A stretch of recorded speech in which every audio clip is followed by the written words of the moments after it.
In a few hours, delegates of the National Democratic Congress NDC in the Ayawaso East Constituency will cast their ballot to elect a parliamentary candidate for the March 7 by-election. The seat became vacant after the MP for the area died after a short illness. 5 individuals, including the widow of the late MP, have shown interest in contesting the seat. Let's go to the constituency to gauge the mood ahead of the primary on Saturday. And ChannelOne News' Fauzu Masaudu joins us for more. Now, Fauzu, it's just a few hours to the polls. What is the mood in the constituency?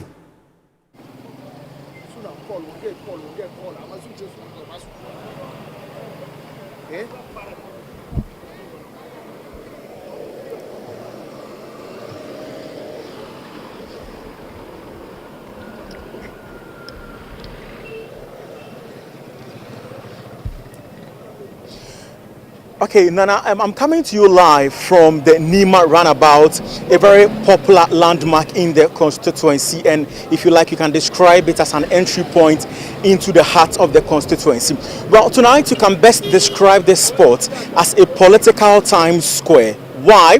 There's a bold display of, party banners and what have you of the candidates who are contesting tomorrow's crucial NDC primary in the constituency.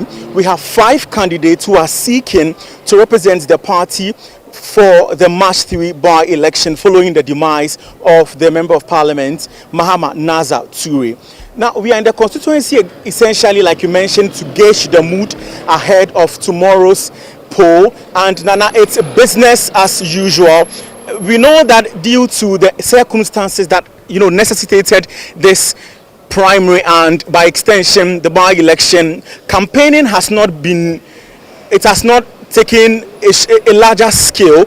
Most of these candidates have so far campaigned in a retail format, and so they are meeting delegates in their homes, at their workplaces, at their and other designated meeting points, and they say that they are not leaving any stone unturned. And it's also very instructive to note that Global Info Analytics, headed by Musa Dankwa, has made a prediction, and its prediction is putting Hajia Amina Adam ahead of other 4 candidates. I'm joined by the spokesperson for her campaign, Abdul Salam Daru, who, by the way, withdrew from the race to campaign and to throw his weight behind Hajia Amina Adam. Abdul Salam Daru, you are live on the ChannelOne newsroom. Thank you very much for having me. I can clearly tell that it's been a busy one for you, given that we are in the final stretch of tomorrow's primary. Oh, it's been a very unique and very quite refreshing campaign period. Unique in the sense that Ajia herself is not physically on the grounds with us, but refreshing in the sense that wherever you go, the delegates are already in for Ajia. And that is reflective in the polls that we saw from Musa Dankwa. So for us, we are very, very confident about winning. At this particular moment, our effort is geared towards not just winning. We're looking at how we can make a very strong statement, a very bold statement that our community is a community that supports women. Our community is a community that empowers women. Our community is a community that is ready to give opportunity regardless of gender or religion. So you believe that Musa Dankwa and Global Info Analytics' poll or prediction will truly be a reflection of tomorrow's outcome?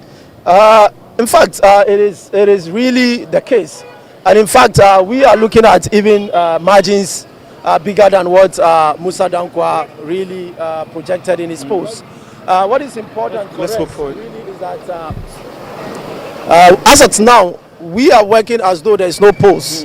Because I said to you that we're looking at making a very bold statement. So we are looking at really making sure that over 50 to 60% or even 70% of all undecided voters will be on the side of Ajia. And that work has already happened, and we're very confident about the results. So there is no 2 ways about that. Ajia is already won, and this is really a case study of an election where for the first time we have a woman who is not physically present on the campaign, and yet she's going to pull a very serious landslide victory. So you can confirm that indeed Hajia has not been on ground so far? No, you can go in person. You can go anywhere in the community and ask any delegate across all the branches, across all the wards, whether Hajia has come to the community to campaign.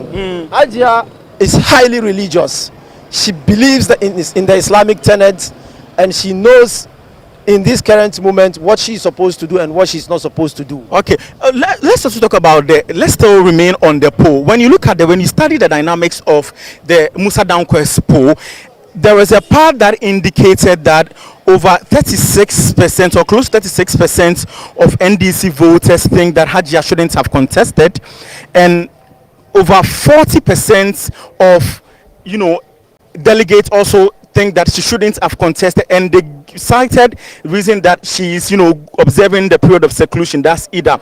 Do you think that could be an albatross around Hajia Amine's neck tomorrow, and will be detrimental to her chances? Not at all, not at all. I mentioned to you that our main opponents, Honorable Baba Jamal, campaign message has always been hiding around what the scholars were saying. And so instead of telling the people really what his vision is and what his track record of service in the community is always drumming around that. And that is really not the case, because Ida, Islamically, is a waiting period. And Hajia Amina is guided by scholars.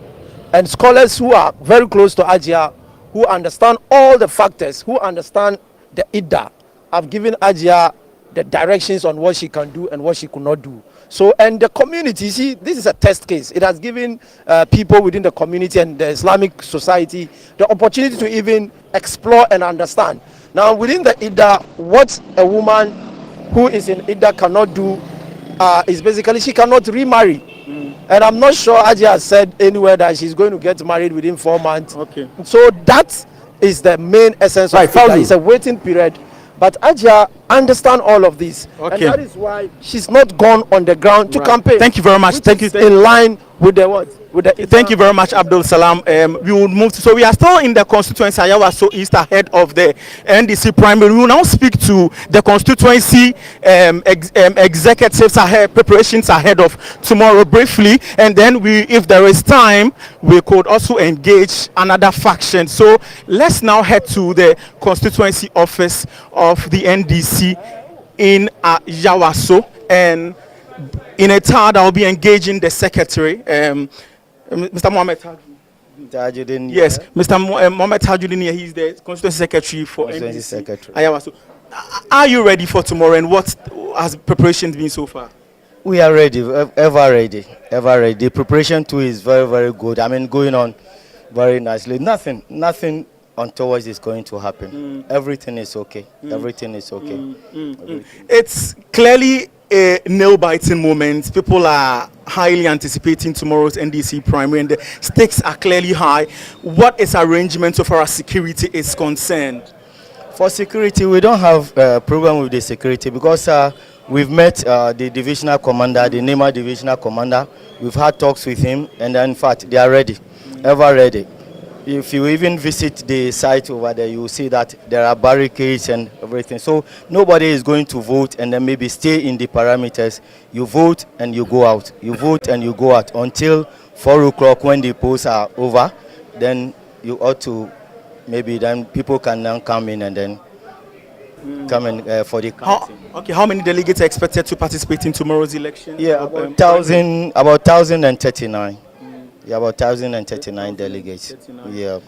Time polls is opening and closing time? Opening at 9 a.m. and then closing at 4 p.m. Okay. 4 p.m. Okay. That's it. Thank you very much. Yes, Mohammed Taju is the constituency secretary for the National Democratic Congress in the Ayawaso constituency. The big news is that tomorrow an NDC primary is scheduled to happen, and that is ahead, or that will be ahead of a March 3 by-election. The stakes are indeed high, and we will keep our tabs on it to bring our viewers and listeners all there is to know.